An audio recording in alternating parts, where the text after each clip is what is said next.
Okay, hello, all you beautiful, wonderful, amazing tea people. I will get the camera in the right spot for everybody, and we can all enjoy this beautiful, warm, late summer day to talk about tariffs. I'm sure everybody is super excited. Everybody's super happy. Everybody just, this is the absolute thing that they want to do right now is talking about tariffs, right? I'm sure that's just on the top of everyone's mind right now. Is their favorite thing to do? Uh, is just tariffs. Oh no, I had my little thing and I brought it. I guess I'm just gonna have to use the. I had like a beautiful glass cup thing, but I guess I'm not gonna have to do it here.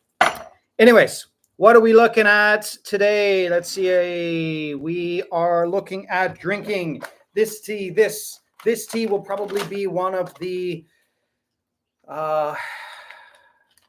what's the right word?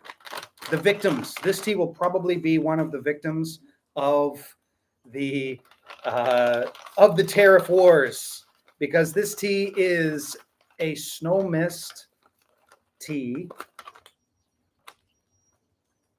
It is a beautiful tea. It is a white tea, a snow mist white tea that was sent to me on my return in August, and I never actually got around to buying any of it. And now I'm probably not going to buy any of it because it is a snow mist white. It is rather expensive, and right now I don't know whether it's probably the best time, the best time to go and to start buying really expensive teas. I don't know whether this is the best time. You can see it here. It's just this beautiful white tea from my friends and on the Snow Mist Mountains in La La Shan.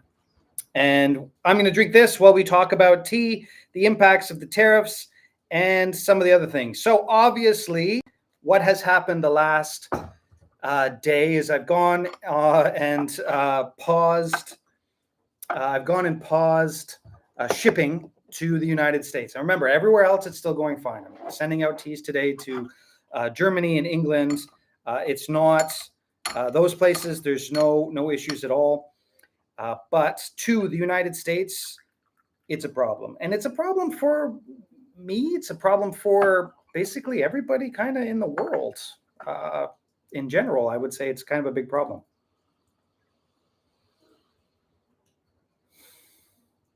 I might buy some. I might buy some. This is, anyways. I should have had my little thing, the little glass container. I'm losing all my English words. Carafe? No. Anyways, whatever. I should have that thing so you guys can see what it actually looks like, the color of it, and all of that. But it's just such a beautiful, delicate, beautiful white tea. Well, anyways, we'll see how it tastes. Pausing everything from Taiwan to the United States, there is the executive order that, and it seems like not just my understanding, it's everybody's understanding, is that for the first phase of bringing in the crazy tariffs, every single package going into the United States, every single one, is going to be charged either $80 or $160 or more, which seems insane. Which seems absolutely insane for the phase one. Now, that's not supposed to last forever. That's supposed to be like a phase one. It's supposed to scare off everybody. It's obviously a bargaining chip, right? That's obviously what it is. It's just it's the style of the times.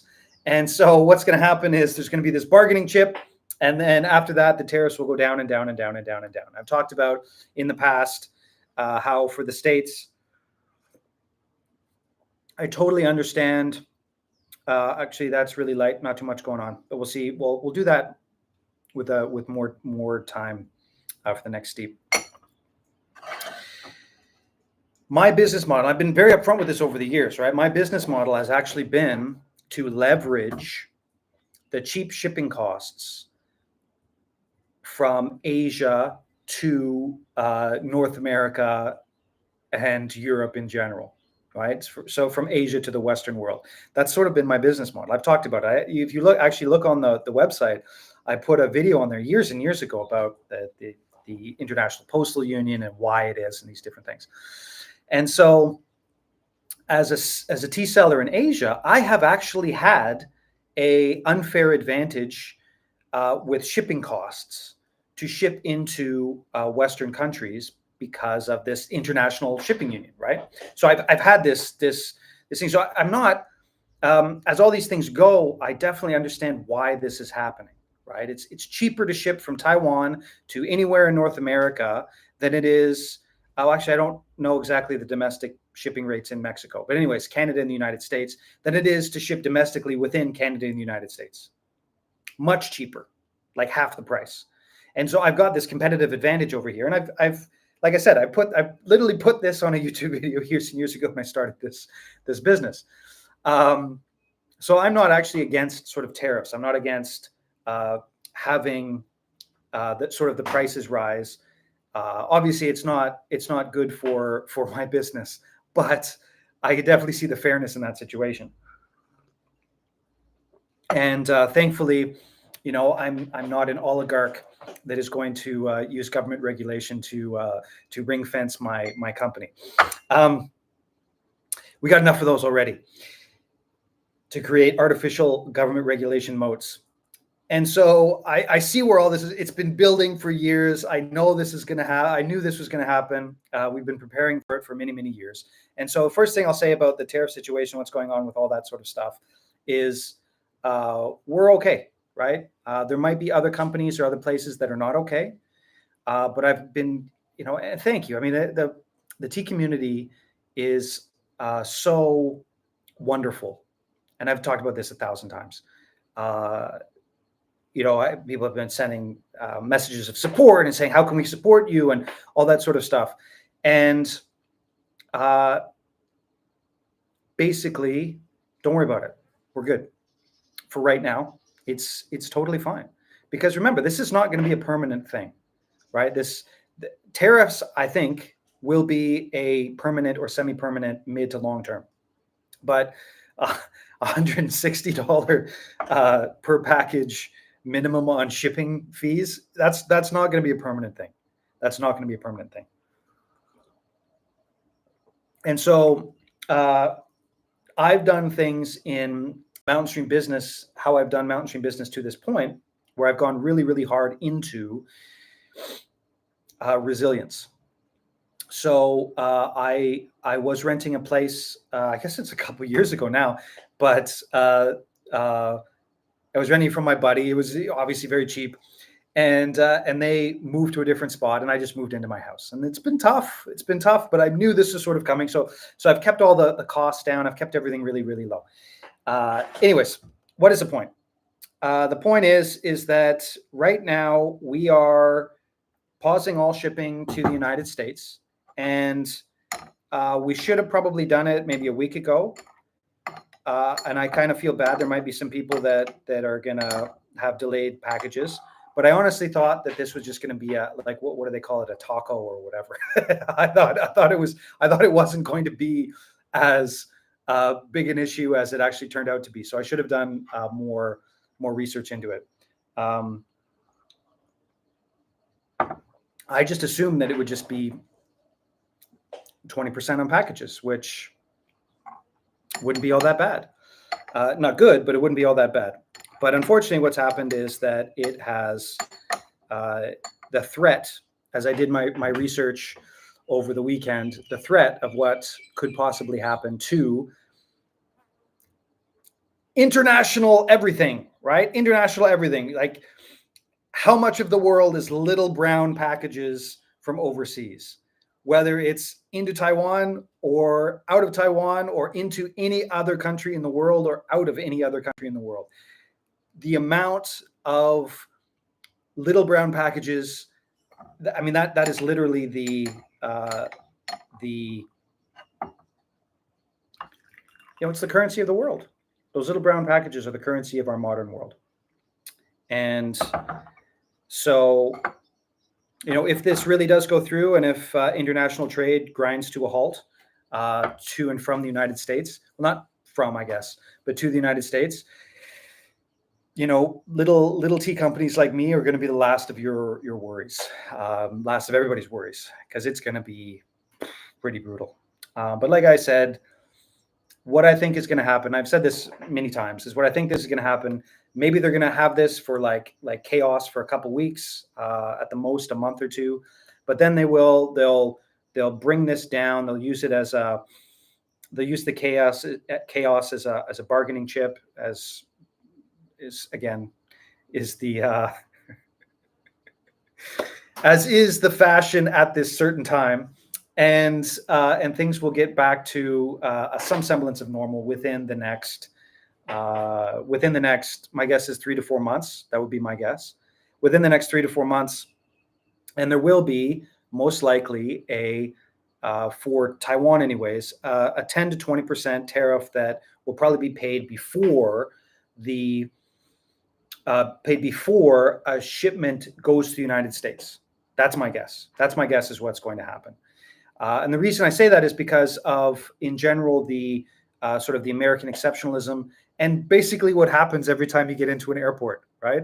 Like I made the joke yesterday, but you get into an airport and there's the American. Are you going to the States or through the States? Over here, everybody else goes this way. And so over there, they've got the alien anal probes and all the different things. You take off your shoes. I guess you don't have to take off your shoes anymore, but they look at your private parts and feel you up and do all these things over there in the States. And then everybody else is like, whatever. And so my guess is that's what's going to be implemented. Is there's going to be this sort of another American exceptionalism where there's going to be a tariff placed on everything that goes to the States. It'll be streamlined, and it might take up to 6 months, I guess, maybe. But that's my guess is what is going to happen for the next little while. And I'll say this 100 times, 1,000,000 times, and especially there's like flame wars in the comments. This has nothing to do with average people, right? For us, the T community, Americans and people from all over the world, it has nothing to do with us. Nothing. Please don't fight with people. Please don't fight with people. This is the demographics and the arc of history, and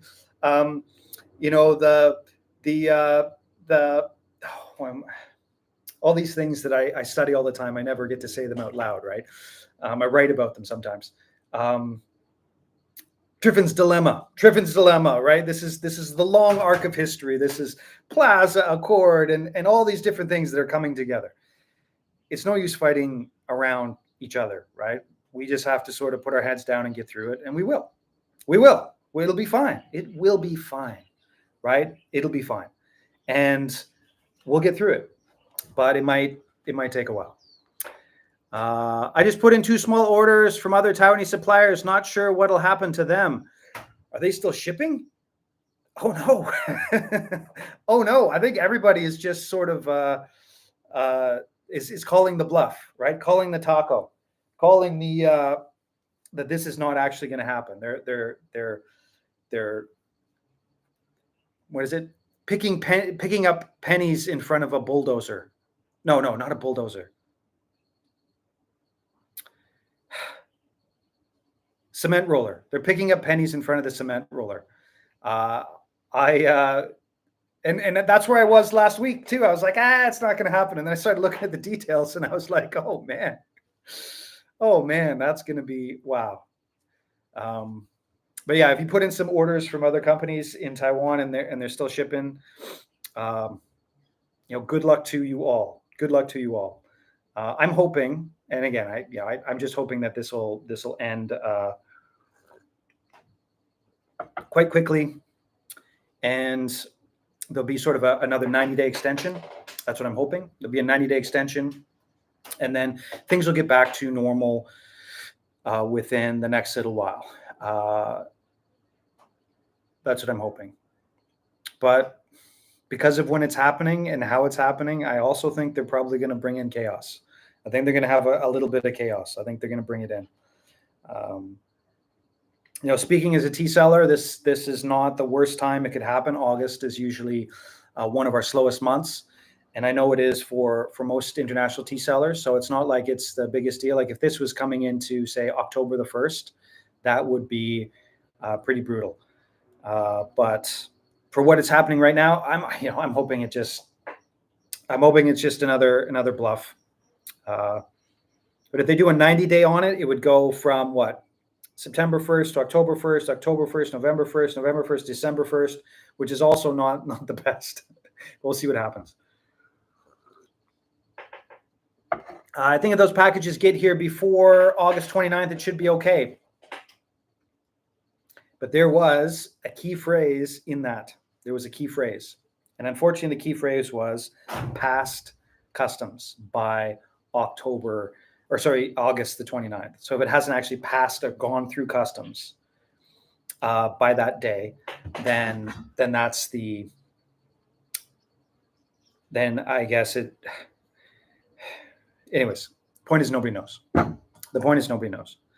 And, I have a feeling that everybody's just going to have such a hassle from this anyways that anyways, I don't think there's much we can do. I really don't think there's much we can do. In an ideal world, all of these things would be planned out and everybody would get plenty of notice and all that type of stuff.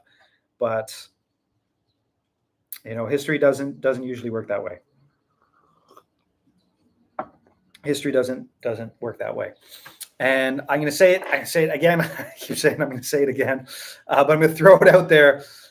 Whatever information people have, please share it. Please share it with as many tea people, as many companies, as many people out there as you can, and please share it with me.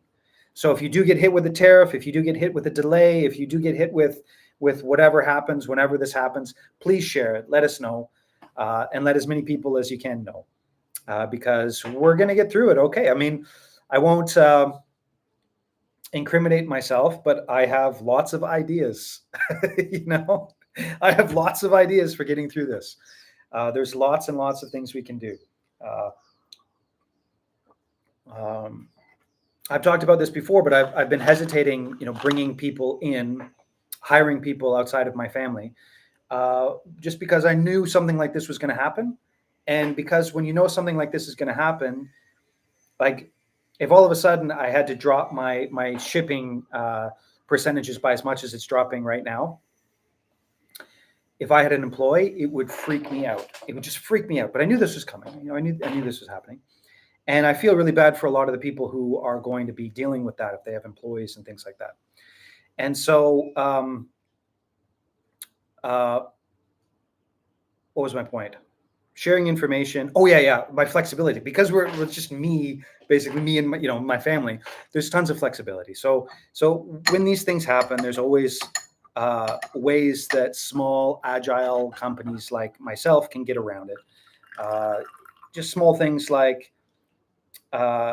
Anyways, I won't say anything in a public space, but as these things roll out and as these things go into chaos, there are ways to get around these types of things. Now, there is no way to get around a 160 per package automatic blanket flat tariff. There is no way to get around that. And that's kind of why we paused, because in general there are ways to get around things like this as a small off the radar company such as us. But the way they've set it up is pretty insane. I mean, I'll throw it out there to anybody in the comments because I'd love to know. And maybe I should go because there must be a Reddit or someplace on the internet where they hang out. But does anybody have a family member or a friend who works for the American Postal Service, like the USPS? Does anybody have like firsthand knowledge of what is going on?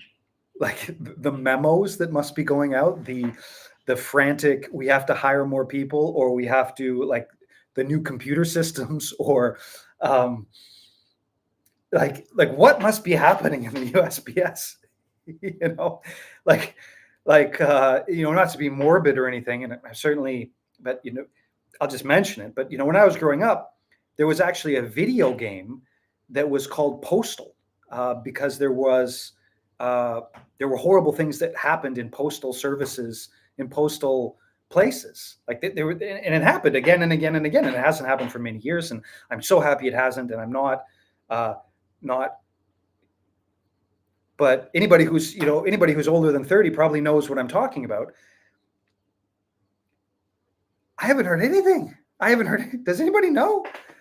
There are USPS postal workers in some T discords. I remember one in Mr. Moper's Discord. I don't know. He helped people with lost packages. Well, there we go. Can you go to Mr. Mopar's Discord and ask him and see what the heck is going on? Have they all been like I have, I'm a government worker. I have 3 weeks of 3 weeks of holiday coming up. I'm taking my 3 weeks of holiday on August 28th. I'm gone. I'm just that Friday. I'm not even here. I'm taking a long weekend and I'm gone for September. Is that what they're doing? I mean, I can't even imagine new computer systems, new because here, at our postal, the Taiwan's got an extremely manual postal service, right? Extraordinarily manual, old school, like personal relationships, like. We know we have one lady who helps us do that, and she helps us with so much stuff, like cuts through red tape, like it's just personal. And I'm assuming that in the States it's not quite that way, and so there must be. Anyways,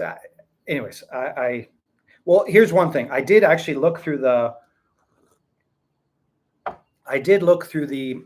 executive order. I read most of it, and there was one part at the bottom that said, the president will enact this executive order when they have confirmation that the postal service is ready, or words to that effect. And that's a big out, right? That's a big out, right? That's it was supposed to go in, but they have not notified us yet that the systems are in place. And so that's a big out, and so that might be what happens, but I don't see it being smooth, right? I don't see it being smooth. I don't see anything happening smooth, because even if what'll happen next, right? Even if they do it and they say, okay, we're delaying it 90 days, then all of a sudden people are like, holy crap, it's real, 90 days. Then everybody's going to send packages at the same time. September is going to be totally full. October is going to be totally full. And then people are going to be like, you got to do it. You got to do it. You got to do it. You got to send it. You got to send it. And so the delays are still going to happen anyways. And hopefully, obviously, the $160 or $80 or $200 or whatever the hell thing never actually happens. But you see what I'm saying? Like, it's just a self-fulfilling prophecy. They're going to cause disruption and pain. I sent a package to a friend who lives in Texas, and I paid more money for priority shipping. For some reason, it went to Alaska first and sat there for days before forwarding to Texas. And I live in Boston. Yeah. I mean, that's just, and I'm from Canada, right? Packages sent within the U.S. seem to be taking scenic routes to the destination. Yes, and I'm from Canada, and Canada, the postal service has gotten so bad that they're now putting like YouTubes and TikToks of people on their front porch talking very nicely, the equivalent of Canadians screaming to Canadian postal workers who refuse to bring packages to the door. You have to go, like they just leave notices that you have to go pick up your packages, even though they come to your door. They just leave the notice.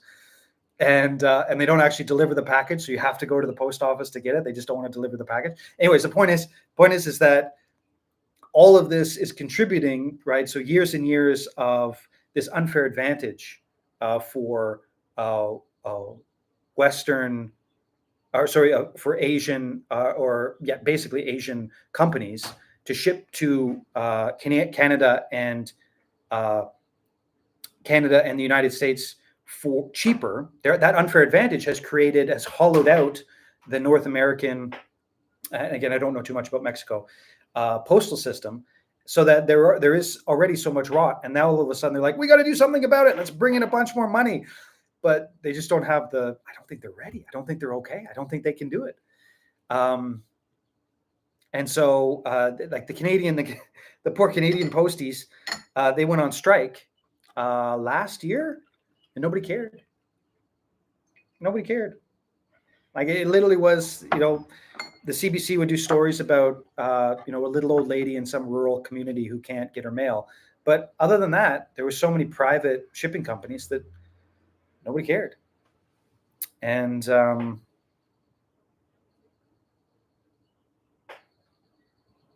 so we're going into this again. This is what I was saying before, right? This could be done in a better way. But the point is, it was going to have to be done. And so it's not resist and fight, but don't fight each other, right? Resist and fight, but don't fight each other. Don't be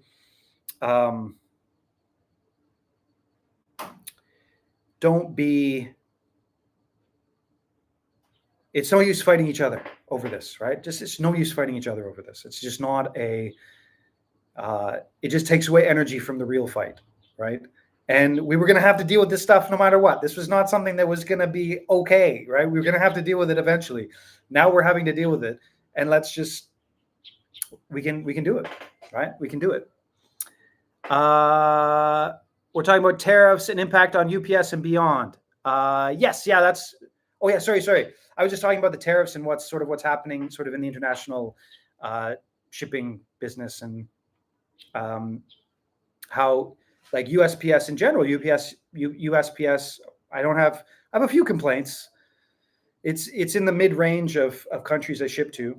Canada is actually really, really high. Australia is extraordinarily high. Great service. US is sort of, 70 out of 100. But not bad. I don't complain about it. But with this, I just don't see how they're going to handle it. I don't. The flat freight fee is crazy.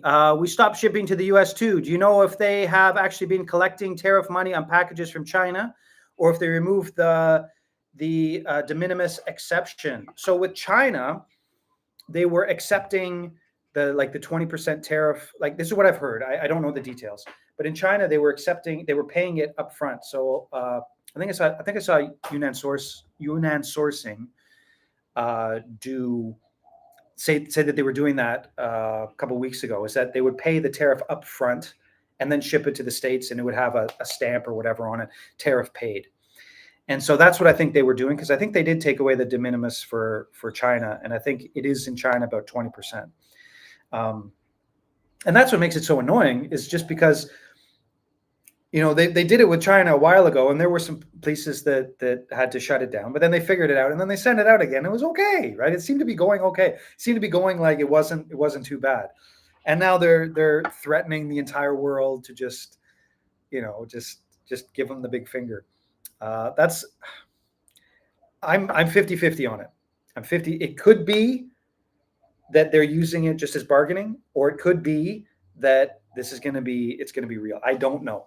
I don't know. I have one package coming from China. It's not tea. Supposedly it left China yesterday. I hope it doesn't sit in customs for 2 weeks when de minimis exemption goes away. Well, did they pay the?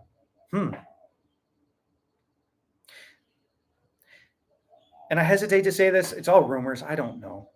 But I think there is, if you did gift, then the de minimis still works. So I think a lot of things are coming in from China just marked as gifts up until tomorrow. But China also had special, as you can see, it's still summertime. China also had special treatment. Like, I think their de minimis thing was taken away at the start of the summer. but you didn't really hear about it, right? A little bit here and there, like little, but it didn't seem to be a huge deal. And again, I think it's not really all that big a deal because it's really hard for people to, if you're in the business and you're shipping from Asia, you know there is an unfair advantage. You know that, right? You know that. And so,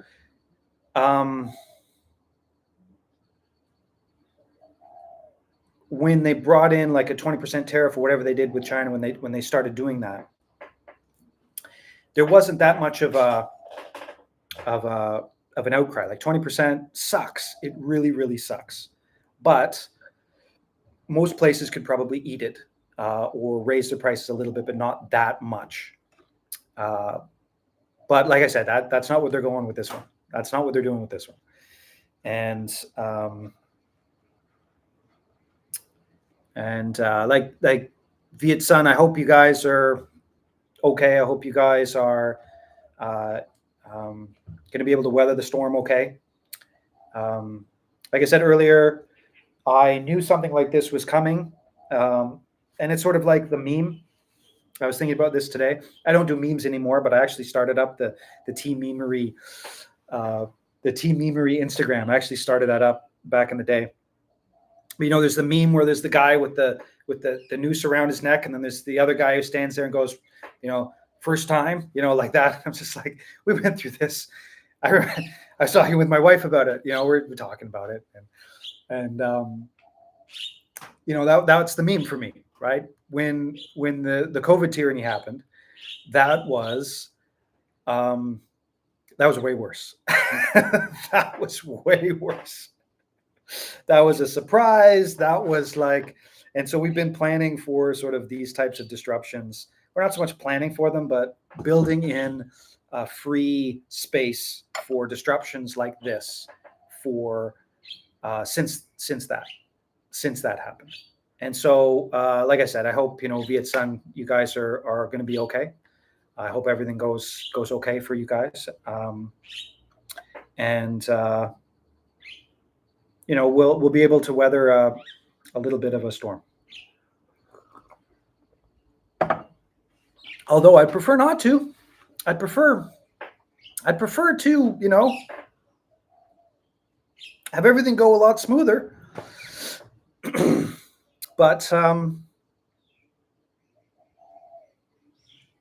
as you can see behind me, and from the shininess of my face, as they say here in Taiwan, I can still go for a swim. You know, I can take some time off. I can go for a swim with my boys, and you know, we can make it work, as long as it's, you know, not a globally systemic risk to the international economy that somehow doesn't work itself out in a good enough amount of time to create a both a stock market crash and a general confidence crash that creates a long-term cyclical downturn compounded by demography and the general lack of growth in globalization, which is increasing prices and causing inflation. But if that happens, then, you know, hipster tea is the last of all of our worries. Because if that happens, you know how they get out of it, right? You know how they get out of things like that, right? If people start complaining too much, what is it? What's the saying? When all else fails, take your country to war. But let's hope it doesn't happen. Let's hope that, you know, 90-day extension, 90-day extension, 90-day extension, bring in some tariffs. Everybody goes, whew, that was better than $160 per package. We'll take it, right? Let's hope that goes. Hope that works. But back to the tea. As you can see, this tea here is quite nice. I'm quite enjoying it. But this is not the best time to be investing on really expensive tea. unfortunately. So I won't be bringing this onto the site. It will not be going onto the website. I will not be buying it, although I appreciate it. It's wonderful tea. Another person mentioned, and they seemed quite worried about it, actually. Because last live stream, I had two really, really gorgeous teas. That's it. It's a summer picked snow mist white. It's a summer picked snow mist white. They were very worried about the two teas that I had on the site. They were very worried that if I released the teas, the Chilai white, which I might call honey white, and the Chilai honey red oolong, red honey oolong, red honey, Chilai red honey. I think Chilai red honey oolong and Chilai white honey white. Thank you very much, that person who sent the email. They were very worried that tea was going to sell out. Now, if I do release that tea, I probably won't release that tea until this is all figured out. But if I do release it before then, I will absolutely keep some back. That being said, if I'm not shipping to the States, chances are that tea will last a really, really long time. It'll last a really long time, like more than 3 months, more than it'll take to open back up again for everything. So for the Americans out there that are worried about missing out on some of the new teas, I don't think you have to worry about it too much. If I do release teas before the shipping is back and ready to go, pretty sure they won't sell out. I'm pretty sure they won't sell out. I'm always wildly and wonderfully appreciative of our American friends, and they do over 50% of the tea buying for Mountain Stream Teas. That's for sure. But like I said, there's still tea getting sent out. You know, it's okay. We'll survive. No matter what happens, we'll survive. We'll all survive. And yeah, I think that's about it for now. Does anyone have any other questions about what I've covered so far today, about the tariff stuff, about basically anything else? Just throw it out there.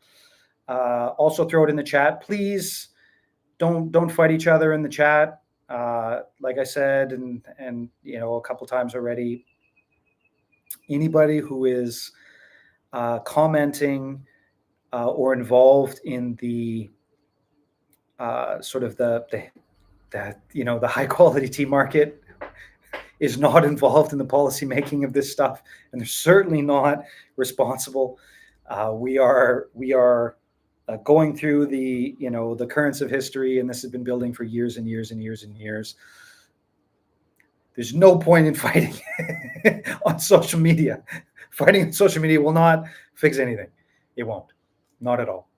And but if anybody has any other questions about what's going on and all of that, my call out is share information. If you know anything, if you find out anything, if anything happens with you, share that information. Please share that information with me. Share that information with as much people as you can, because we're all in this together, and we'll all get through it together. And it'll be okay. It'll be okay. And hopefully what comes out of this, and what I'm really, really hoping what comes out of this, is a deep and long-lasting regulatory regime that gives stability, predictability, and sustainability to the international shipping regime. That's what I'm hoping. We're going to go through chaos for a while, but we'll come out the other side, and it'll be okay. It'll be okay. But during the chaos, stay flexible, stay happy. Well, stay healthy, and don't fight your other tea people in the comments of YouTube, Instagram, or Facebook videos. Anyways, thank you for watching. Wherever in the world you happen to be, I certainly hope you have an amazing morning, night, evening. I hope you sleep well and have an amazing day tomorrow, or enjoy the rest of your day. But thank you for watching, and we'll see you next live stream.